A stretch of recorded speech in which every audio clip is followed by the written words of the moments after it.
Tapos na! Ha? Tapos na! Tapos na ang round 1. Ayan. Okay? Tapos na po ang round 1. First round ng ating UAAP Season 88 Men's Basketball. Sino ang nasa itaas? Sino ang nasa ibaba? Sino ang mga nasa gitna? Alamin natin yan.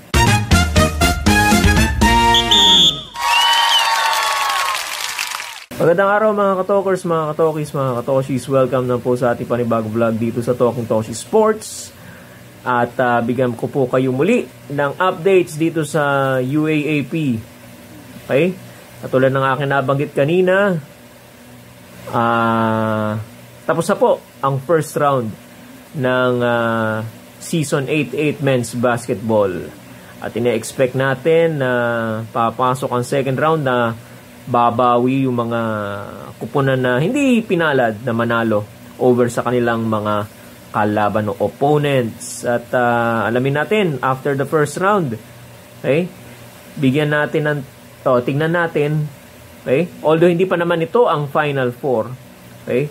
Pero more or less we have a snapshot preview kung sino ang mas malamang na papasok sa Final Four. Although, meron pang second round, sabi ko nga sa inyo, may posibilidad pa na mag-rumble-rumble, magbago-bago ng pwesto, depende sa kapalaran ng mga teams na inyong sinusuportahan. Alright? So, tingnan na ngayon natin, mga kababayan, ang updates natin dito sa UAAP Season 88. Okay, alright. Simulan natin ang update natin dito sa UAAP Strength in Motion, Hope in Action. Okay, Season 88 na po tayo ng UAAP Men's Basketball Tournament. Alright, nabanggit natin kanina, tapos na po ang round 1, first round ng Men's Basketball Tournament. Okay, so tingnan natin yung mga nangyari, mga naganap itong mga nakaraang araw sa UAAP. Okay, nung Sabado, sa laro ng NU Bulldogs versus the Ateneo Blue Eagles, umabot na naman ng overtime. Wow! Pero nanaig po ang NU Bulldogs laban dito sa Blue Eagles, 71-66. Alright?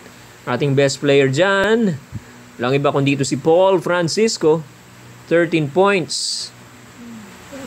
With 10 points in the overtime period, 4 out of 6 from the 3-point area, and with an efficiency of 13 points. Alright. At sa next game po natin, laban ng Adamson Falcons at UST Growling Tigers. Uy, natalo UST. Okay. Laban dito sa Adamson Falcons. What a surprise, ano? Adamson Falcons winning over the UST Growling Tigers 69-59. 10 po ang lamang ng Adamson over UST. Best player po natin dyan ay si AJ Franzman. 18 points, 2 rebounds, 3 out of 5 from the 3-point area. Okay? So, yan po si AJ Franzman ng Adamson. Next game po natin ay noong linggo. Nanaig po ang FEU Tamaraws versus the UE Red Warriors, 95-76. Okay? 95-76 and 19-point win by the FEU Tamaraws over the UE Red Warriors. Best player po natin dyan, si John Ray Pasaol. 17 points. Wow! 10 assists. Grabe. Kung i-convert niya yung 10 assists na yan, times 2 lang. For the minimum of times 2. Para ka na rin dyan. 20 points, Wow. 2 steals, 2 blocks. Talagang kayod marino to. 6 out of 11 from the field. Congratulations sa Far Eastern University. Nakakuha na sila ng pangalawang panalo nila. Okay? At yung next game natin, yung huling game ng first round. What a game na naman para sa UP Fighting Maroons at sa De La Salle Green Archers. Bakit po? Till the last seconds, 69 all eh.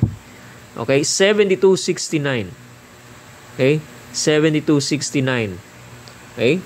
At ang best player po natin dyan, si Luis Pablo. 14 points, 6 rebounds, 6 out of 13 from the field. Siya ang ating best player para sa LaSalle Green Archers. Ito naman ang ating team standings. Dahil dyan sa mga larong yan, after the first round, ito po ang itsura ng ating team standings. Okay? Yan. As of October 20, the NU Bulldogs is on the top of the standings with a 6-1 record. Kasunod ang UST Growling Tigers, followed by 3 schools, no, na tabla sa 3-4. Kung puputulin na natin yung yung race at magtatanghal na tayo ng Final Four, tabla yung tatlong kupunan nito sa 3-4, UP Fighting Maroons, De La Salle Green Archers, and the Ateneo Blue Eagles. Okay? 4-3 sila. Adamson Falcons, Soaring Falcons, FEU Tamaraws, 3-4, 2-5 respectively, habang ang UE Red Warriors wala pa pong panalo at 0-7. Mabalikan ko lang po itong tabla ng 4-3. Kung titingnan natin, kukuha tayo ng snapshot or preview. Kung ito na ang pagbabatayan natin, at gaganapin na po natin yung Final Four ngayon. Okay? Laglag po, okay, ang Ateneo Blue Eagles. Okay? Kasi kung quotient ang paiiralin, mga kababayan, okay, pinakamataas po dyan ang UP. Okay? Tapos susunod ang LaSalle. Pinaka mababa pong quotient ay ang Ateneo Blue Eagles kasi meron silang talo dyan na malaki ang nalamang sa kanila. Okay? Hindi ko lang matandaan ng team, pero sila may pinaka-inferior quotient dyan, kaya sila ang malalaglag. Kung ngayon gagawin ng Final Four. Hindi pa naman po tapos, mga kabayan. Parang preview lang yan, na more or less parang ito ang mga maglalaban-laban para sa Final Four. Maaring magbago pa po yan, magka-rumble pa po yan. Okay, depende sa ilalaro ng inyong mga eskwelahan. Alright? So, wala pa po hindi pa po tayo tapos. Okay, preview lang po yan, snapshot lang po na maaring mangyari sa dulo, sa Final Four. Alright?